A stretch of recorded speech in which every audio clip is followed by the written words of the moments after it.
Como é possível que no Brasil faça de tanto certo qualquer ideologia marxista, e como é possível que haja uma pergunta como essa feita pela Lia, em que ela nitidamente vê o MST como sendo uma vítima do mundo, né? E como sendo uma vítima da revista Veja, se não me engano. Veja, uma das características, um dos traços mentais mais claros, mais notáveis da mentalidade brasileira é o culto à inveja. Os brasileiros são invejosos.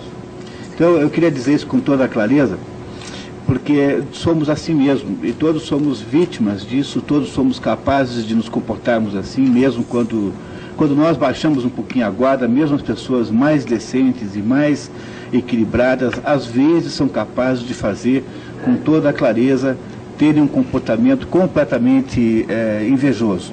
Então é assim, toda vez que alguém diz que está do lado dos despossuídos, ou toda vez que alguém diz que alguém que alguém tem uma situação privilegiada, automaticamente todos os brasileiros colocam-se numa postura de apoiar qualquer espécie de perseguição.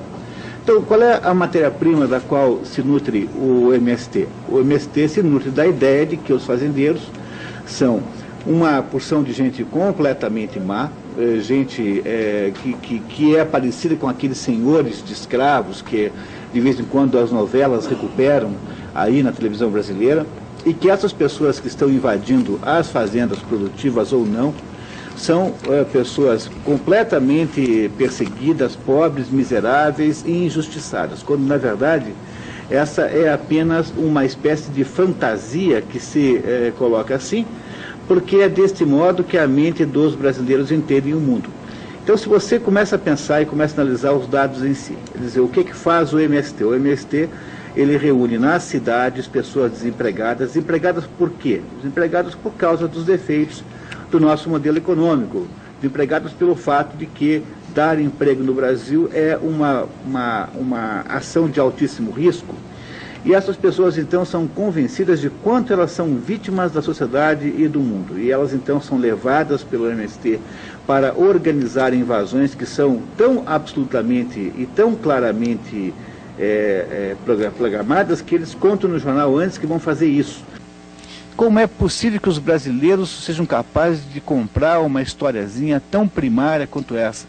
Porque os brasileiros, cegos pela inveja que têm de qualquer pessoa que tenha dado certo, eles então aderem a qualquer processo persecutório, a qualquer ideia que possa dizer assim, não, nós precisamos melhorar a justiça do mundo, e a justiça do mundo é justamente perseguir aqueles que têm alguma coisa. É a mais simples e primária das atitudes humanas, a inveja, que de todos os 7 pecados capitais é o pior, porque ele não tem a virtude dos 3 que são divertidos, que são a gula, a luxúria e a preguiça.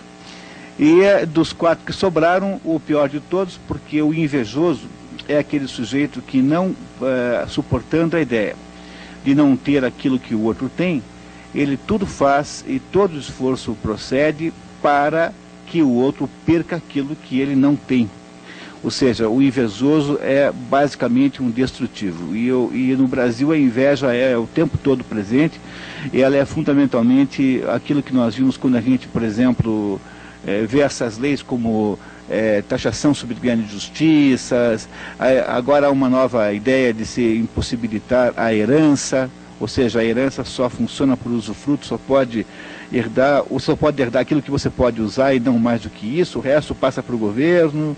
É uma ideia nova, já vai começar a aumentar em importância. E, além disso, os impostos sobre bens luxuosos, o imposto de renda progressiva é um exercício de inveja, não tem a menor dúvida disso.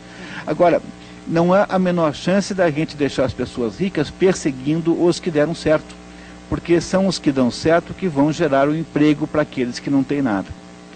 Então, um país cheio de invejosos é um país que fica pobre, que é o caso presentemente, não estou fazendo nenhuma profecia, estou só constatando a realidade, e que não só fica pobre, mas é um país que fica muito mal de modo geral. Por quê? Porque todo tipo de barbaridade motivada por uma pretensa justiça passa a ser justificada e apoiada popularmente. E essa é a raiz do apoio ao MST, por exemplo.